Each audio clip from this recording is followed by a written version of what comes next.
I know that a lot of you got attached to the floral wallpaper, but there are only so many videos that I could film sat in front of it. So I'm giving you a different background today, a different colourful, funky background. I'm still in the same room. I still have to look at the floral wallpaper on every wall, including the curtains. We all just needed a little change. I said in my last little weekly vlog that I've kind of lost my love of making videos, and I'm a little bit less passionate about it than I have been in the past. And I'm sure it's just a phase, because the want to make videos is still there. I think it's just maybe kind of like an insecurity thing on some level, where I feel like me just sat here and chatting to the camera isn't good enough viewing content for you guys, and so why bother putting it out there? But at the same time, that's never been why I've made videos. I've never made videos because of the amount of people watching or the type of people watching. I've always just made videos because I've been in the mood to, and I've just wanted to do it. I've just wanted to be creative and to put something out there. I think I'm just overthinking the ins and outs of why people make videos and what makes vloggers interesting to watch. And I've always felt like the thing that makes me interesting to watch is theatre and showing you guys the behind the scenes of how a show works, because I feel like that's the one thing my channel has that most others don't, and that's what makes this channel a unique experience. But then what happens when I'm not in a show anymore, like right now? Does that mean my channel just goes dead? Can I still recapture the motivation and the passion that I used to feel for making videos that aren't behind the scenes and they are just chatty videos in front of a camera like this? Are they still worth making to me? Am I still interested in that? I think I'm just overthinking it all a bit too much. And sometimes it is just nice and important to make something for the sake of making something, for the sake of just being creative. And so with that being said, here I am with just a little fun update video.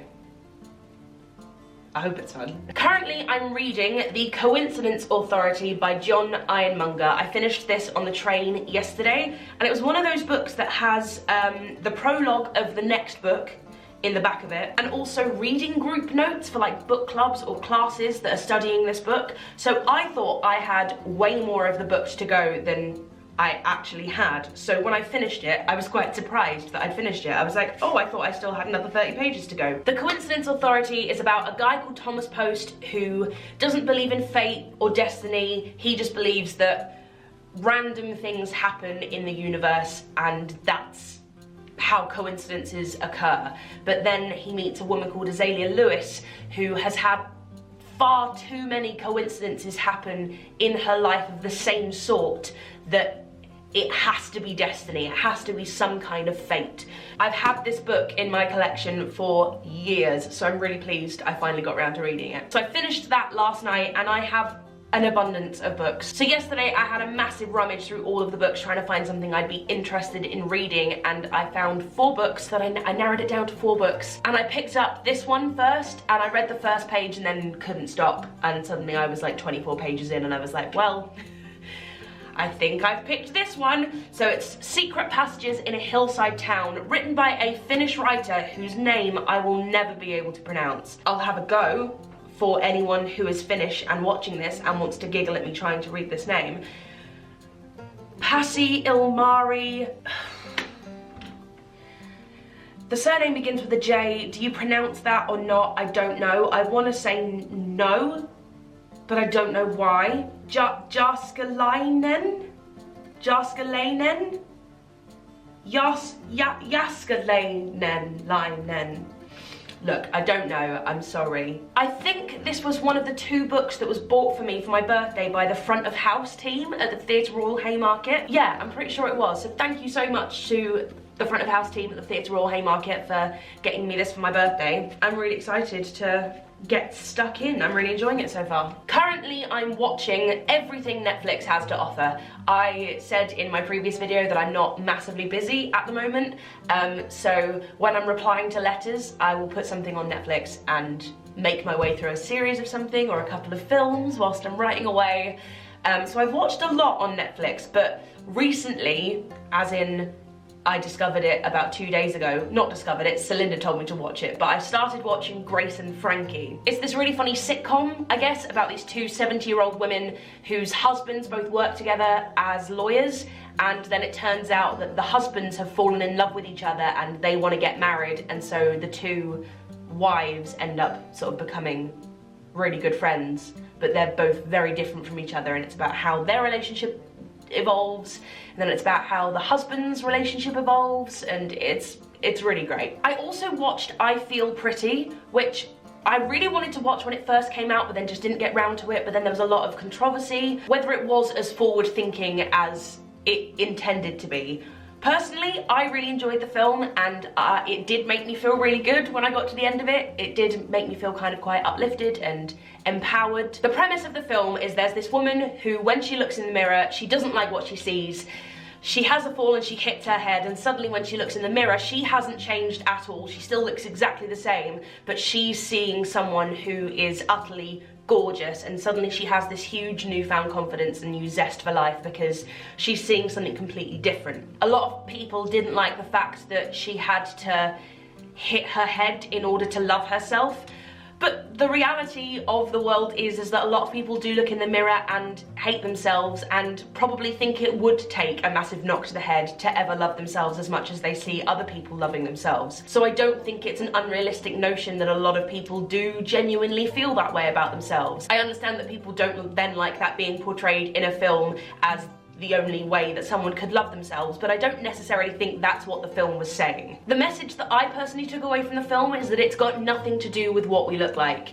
It's to do with our mindset towards what we look like. So it doesn't matter if you gain a bunch of weight or lose a bunch of weight or have a big nose or thin lips or a big bum or small boobs. Like, it literally doesn't matter what you look like. What matters is training yourself to love what you see in the mirror, regardless of what you see in the mirror. I enjoyed it. I enjoyed the movie. Take from it what you will. It made me feel good when I saw it. Currently, I'm feeling ill. I woke up a couple days ago with a cold. You can probably hear it. I'm like, constantly. But I'm feeling good right now. I realized that I don't like not having a routine. I don't like waking up and someone asking me, what are you up to today? And I'm like, I like knowing exactly what I'm gonna do the following day. I like having that structure, which means when I don't have that structure forced upon me by a show or a producer or a director or whoever, I need to create it for myself, otherwise I will go mad. I think this is also just tied into the fact that I don't like being unproductive. I like getting up and knowing, right, I'm gonna do that today, and then once that's done, I feel that sense of accomplishment, and then I move on to the next task. It's kind of all tied in with each other. But yeah, I like having routine, I like being productive. I don't like sitting on my sofa all day and doing nothing. Obviously, every now and again I will give myself that time, especially like now I'm not feeling so good, so I'm not gonna give myself a hard time if I don't get everything done that I wanted to get done. But at the same time, I don't like getting to the end of a day and not having something to show for my time.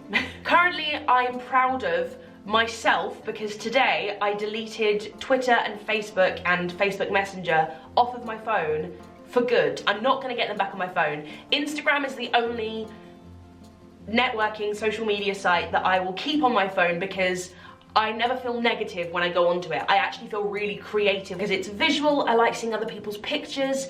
Everyone seems to be very nice on Instagram. I feel like the community on Instagram is far nicer than it is on Twitter. I never use Facebook. I literally never use Facebook. There is no point in it being on my phone. Anyone that I desperately want to keep in touch with already has my phone number and can contact me in other ways than Facebook. So, and Twitter, I get so much anxiety and negativity. Twitter is like my personal hate button. Like, if I want to feel bad about myself or just want to get a daily dose of abuse, I'll click Twitter. But I never want that. I don't want that. So that has been deleted from my phone. Goodbye, see you later. I still have it. If I want to use it, I can use it on my laptop. But if it's on my phone, it's just too readily available for me to feel bad about myself. I don't want that. I highly recommend you guys doing the same. feels great. And finally, currently I am grateful for Lucy Moon, because she sent me her t-shirt and her mug, #gifted. So thank you very much, Lucy. This t-shirt is one of the best fitting t-shirts I've ever owned, I think, genuinely. This is a medium. I'm a size 12 to 14 for anyone who wants to buy some of Lucy's merch. I'm a size 12 to 14 and a medium is perfect. It's like, it fits nicely enough that I will wear it out and I'll wear it with a pair of jeans, but it's still like roomy and baggy enough for me not to feel like Jessica Rabbit. Thank you, Lucy Moon, thumbs up to your product. And I'm also very grateful to anyone who is currently reading and engaging on my blog, because I am loving my blog at the moment. For anyone who's not been on there, carriehopefletcher.com is my blog. I'm currently uploading twice a week on there, on Wednesdays and Sundays. Sundays are like my main staple day. I've been uploading on Wednesdays, but it may vary during the week, but I'm trying to stick to one blog, definitely guaranteed on Sunday, which is going well so far. And I'm just loving it. I just really love blogging. I love it. So thank you to anyone who's been commenting over there or reading every day and just checking up what's going on over there, because I really like it.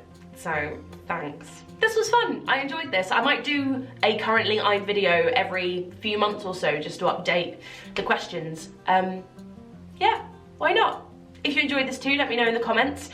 Also, I never say this, but click the notification bell, because YouTube doesn't like putting my videos in your subscriptions. So if you click the notification bell somewhere underneath this video, then you will get a notification every time I upload.